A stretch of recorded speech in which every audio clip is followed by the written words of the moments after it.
Good morning. कैसे हैं आप लोग? अच्छे हैं? अच्छी बात है। चलिए, खुशी इस बात की है मुझे कि बहुत सारे बच्चे जो हैं वीडियो देख रहे हैं और होमवर्क अपना टाइम टू टाइम अपलोड कर रहे हैं। That's great. That's in fact that it's very good. So हम आगे आने वाले दिनों में क्या क्या कवर करने वाले हैं, हमारे पास पूरा का पूरा कंटेंट्स है। जैसे आज हम पढ़ेंगे द सेंटेंस, उसके बाद है द नाउन, फिर थर्ड है कलेक्टिव एंड एब्स्ट्रैक्ट नाउन, फिर the noun modern classification, fifth है फिर नाउन है numbers, correct use of certain nouns, six का फिर से the noun gender and case है, सेवन का चैप्टर हमारा है the pronoun kinds revision with more details, eight हमारा एडजेक्टिव है, नाइन्थ हमारा कंपेरेटिव स्टडी है जो adjective quality quantity and number, tenth है comparative study adjective and pronouns. तो हम ये आगे आने वाले वीडियो लेक्चर में सब चीज़ कवर करेंगे। तो आज का हमारा टॉपिक है द सेंटेंस रिवीजन। आप लोगों ने सेंटेंस तो पढ़ ही लिया होगा। सेंटेंस किसको बोलते हैं? सेंटेंस किसको बोलते हैं बताइए। देखिए डेफिनेशन क्या दे रहा है, a group of words arranged in a particular order to make complete sense is called a sentence. कोई भी words, in fact group of words, उसको इस तरीके से अरेंज किया जाता है, इस पर्टिकुलर ऑर्डर से अरेंज किया जाता है ताकि वो एक कंप्लीट सेंस दे, मतलब जिसको सुनकर कुछ मतलब निकले, जिसको सुनकर हम समझ सकें, उसको बोलते हैं सेंटेंस। जैसे कोई बोलेंगे Ram is a good boy, तो सेंटेंस है? सेंटेंस है या नहीं है? है सर। क्यों है? क्योंकि इसमें ग्रुप ऑफ वर्ड्स हैं और इसको ऐसे अरेंज किया गया है कि जब भी कोई बोलता है तो फिर सुनने वाले को क्या आता है, एक सेंस मिलता है, इसको समझ आता है कि यस कि राम जो है अच्छा लड़का है, इससे हमारा मतलब निकलता है, तो हमारा एक सेंटेंस है। अगर यही कोई बोला जाएगा कि जैसे Ram boy is good A, is this a sentence? ये सेंटेंस है? नहीं है। क्यों? देखिए इसमें वर्ड्स तो है, देखिए वही शब्द है, राम है, बॉय है, इज, गुड, आई, बट ये सेंटेंस नहीं है क्योंकि इसको एक सीक्वेंस में अरेंज नहीं किया गया और ये हमारा जो है एक कंप्लीट सेंस नहीं दे रहा है, तो this is not a sentence. Alright, तो सेंटेंस इसको बोलते हैं अ group of word arrange in a specific order to make complete sense। Clear हो गया? अच्छा क्लियर है सर। देखिए रिवीजन है, आप लोगों ने ऑलरेडी पढ़ रखा है, but still you have doubts regarding any sentence, you can ask me. Alright, the sentence always begin with a capital letter. Yes, ये बहुत अच्छी मतलब समझने वाली बात है। बहुत सारे बच्चे जो हैं फुल स्टॉप के बाद हमेशा स्मॉल लेटर यूज करते हैं, जो कि गलत है। कभी भी कोई भी सेंटेंस जो है हमेशा ही कैपिटल लेटर से स्टार्ट होता है। क्लियर? किससे एंड होता है? फुल स्टॉप से, क्वेश्चन मार्क से, या फिर एक्सक्लेमेशन मार्क से एंड होता है ऑलवेज। क्लियर? अब देखिए लिखा है jumbled words make no sense. Jumble word क्या होता है? जैसे मैंने लिखा ना राम बॉय इज गुड, ये क्या है? ये जम्बल वर्ड है। क्लियर? तो जम्बल वर्ड जो है ये कोई सेंस नहीं देता है। तो जम्बल वर्ड एक सेंटेंस नहीं है जब तक इसको एक अच्छे ऑर्डर में अरेंज ना किया जाए।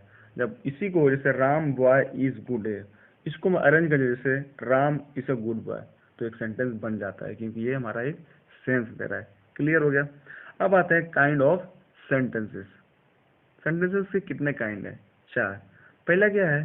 स्टेटमेंट और असर्टिव सेंटेंस।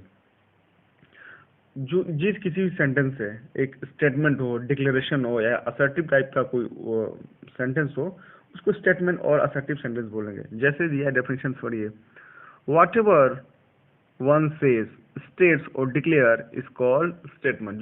जब भी कोई कुछ फैक्ट बोलता है, कोई ओपिनियन रखता है, डिक्लेयर करता है, उसको बोलते हैं स्टेटमेंट या असर्टिव सेंटेंस।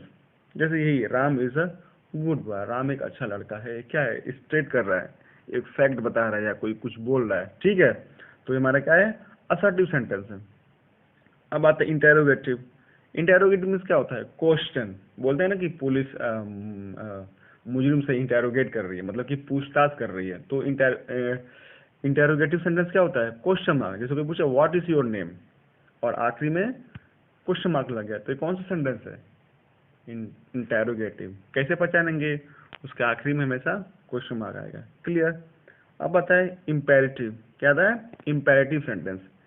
ऐसे सेंटेंस जो भी कमांड और रिक्वेस्ट करते हैं उसको हम क्या बोलते हैं? Imperative sentence. जैसे please bring me 1 glass of water, ये क्या है? ये रिक्वेस्ट कर रहे हैं। ओके। शट अप क्या है? कमांड है। क्लियर? तो इस तरह के जो भी सेंटेंसेस आते हैं उसको बोलते हैं इम्पेरेटिव सेंटेंसेस। ओके। अब आता है एक्सक्लेमेटरी सेंटेंस। एक्सक्लेमेटरी सेंटेंस को कैसे पहचानेंगे? पहले उसके एक्सक्लेमेशन मार्क से। उसके एक्सक्लेमेशन मार्क से होता क्या है? जब भी कोई सडन फीलिंग आती है, फीलिंग में बहुत कुछ फीलिंग आती है, जैसे हंसी की, रुलाई की, सरप्राइज की, दुख, डर, फियर, इस सब का जो सडन इमोशन आता है उसको यूज होता है जिस सेंटेंस में, उसको बोलते हैं एक्सक्लेमेटरी सेंटेंस। जैसे जब अगर आपके सामने कोई छोटा सा कोई कुत्ता आ जाए, बहुत ही क्यूट हो, तो आप क्या बोलेंगे? वाह, this dog is very nice. ठीक है? तो अब वहां पे वाव के बाद आप क्या लगाएंगे? Exclamation mark. क्लियर? ये सब ऑलरेडी आपने पढ़ रखा है, इसलिए मैं इसको बहुत डिटेल में नहीं जा रहा हूँ। ठीक है? अब आते हैं एक्सरसाइज की तरफ।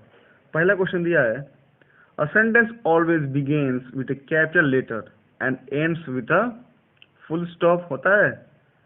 अच्छा, होता है sir. B, mark of interrogation, ये भी होता है। C, mark of exclamation, sir ये भी होता है। और D, either of this. Yes, तो ऑप्शन कौन सा होगा? Either of this. ठीक है? तो ये मैं आपको होमवर्क दे दूंगा, इसको आप करके मुझे ग्रुप पे भेजिएगा। ठीक है? आप कहते हैं नेक्स्ट। हाँ, ये सब हमारा क्वेश्चन है, कर लीजिएगा। एक्सरसाइज 2 क्या है? Change the following sentences as directed against each. जैसे पहला सेंटेंस क्या दिया? The sun rises in the east. इसको किस में बदलना है? इंटेरोगेटिव। इंटेरोगेटिव मतलब कि क्वेश्चन में बदलना है। जैसे तो क्या दिया है? स्टेटमेंट है कि जो सूरज पूर्व के दिशा में उगता है। ठीक है? अब इसका क्वेश्चन कैसे बनाएंगे? इसको हिंदी में कैसे बोलेंगे? क्या सूरज पूर्व की दिशा में उगता है? तो कैसे करेंगे? स्टेटमेंट के लिए क्वेश्चन कैसे यूज करते हैं? डू या डस। डू या डस। ठीक है? डस का आप इस्तेमाल करते हैं सिंगुलर के लिए। ठीक है? डू प्लूरल के लिए। ठीक है? तो कैसे क्वेश्चन मार्क बनाएंगे? Does the sun rise in the east. देखिए फिर से सुनिए, does the sun rise in the east. लेकिन बहुत लोग इसको क्या लिखेंगे? Does the sun rises in the east. Verb में एस नहीं आएगा, आपको मैं ऑलरेडी समझा चुका हूँ क्लास में, क्योंकि ऑलरेडी एस इसमें आ जा रहा है ना। ठीक है? तो does the sun rise in the east, उसके बाद क्वेश्चन मार्क। ठीक है? आ गया? तो ऐसे ही आप सबको ये जो एक्सरसाइज है करना है। ठीक है? जो 1 से लेकर 10 तक है। अब आता है पार्ट्स ऑफ सेंटेंस। सेंटेंस के पार्ट कितने होते हैं, उसके मतलब सेंटेंस के भाग कितने होते हैं। ठीक है? उसको मेनली 2 भाग होते हैं, एक होता है सब्जेक्ट, दूसरा होता है प्रेडिकेट। सब्जेक्ट किसको बोलते हैं? डेफिनेशन पढ़िए, द पर्सन और thing about which something is said is called subject. किसी भी सेंटेंस में जिसके बारे में बात की जा रही है, जिसके बारे में कुछ भी कहा जा रहा है, उसको बोलते हैं सब्जेक्ट। जैसे Ram is a good boy, इसमें किसकी बात हो रही है? राम की। तो सब्जेक्ट क्या है हमारा? राम है। क्लियर? जैसे एक और सेंटेंस ले लीजिए, students of class 8 are very intelligent. Students of class 8 are very intelligent. इसमें सब्जेक्ट क्या है बताइए? बहुत लोग कहेंगे सर स्टूडेंट्स हैं, नहीं, इसका सब्जेक्ट है स्टूडेंट्स ऑफ क्लास 8। देखिए सब्जेक्ट का यही डेफिनेशन है कि किसके बारे में बात की जा रही है। स्टूडेंट्स के बारे में बात की, लेकिन कौन से स्टूडेंट? स्टूडेंट्स ऑफ क्लास 8 के बारे में बात की जा रही है। ठीक है? तो सब्जेक्ट हमारा क्या हुआ? Student of class 8। क्लियर? अब होता है प्रेडिकेट। प्रेडिकेट क्या होता है? What we say about the subject is called predicate. इस सब्जेक्ट के बारे में क्या बात की जा रही है उसको बोलते हैं प्रेडिकेट। जैसे students of class 8 are very intelligent, तो आर वेरी इंटेलिजेंट, ठीक है, इस सब्जेक्ट के बारे में बात की जा रही है। जैसे Ram is a good boy, Ram क्या होगा हमारा सब्जेक्ट हो गया। बाकी का इज अ गुड बॉय क्या होगा हमारा प्रेडिकेट, ठीक है। अब आते हैं एक्सरसाइज 3 पे। लिखा है arrange subject predicate parts given in the brackets in order and write them in a blank of each sentence. जैसे दिया है ना, जैसे बगल में दिया है ब्रदर माई एल्डर, ये जंबल फॉर्म में दिया है, इसको आपको ठीक करके सब्जेक्ट को सही करना है। तो brother my elder reads in class 9, तो क्या लिखेंगे आप? My elder brother reads in class 9, ठीक है। तो ये सब शीट मैं आपको होमवर्क में दे देता हूँ, और जो भी डाउट हो please you can ask me in WhatsApp, ठीक है। तो इसको कीजिए, पढ़िए और खुश रहिए। Thank you so much.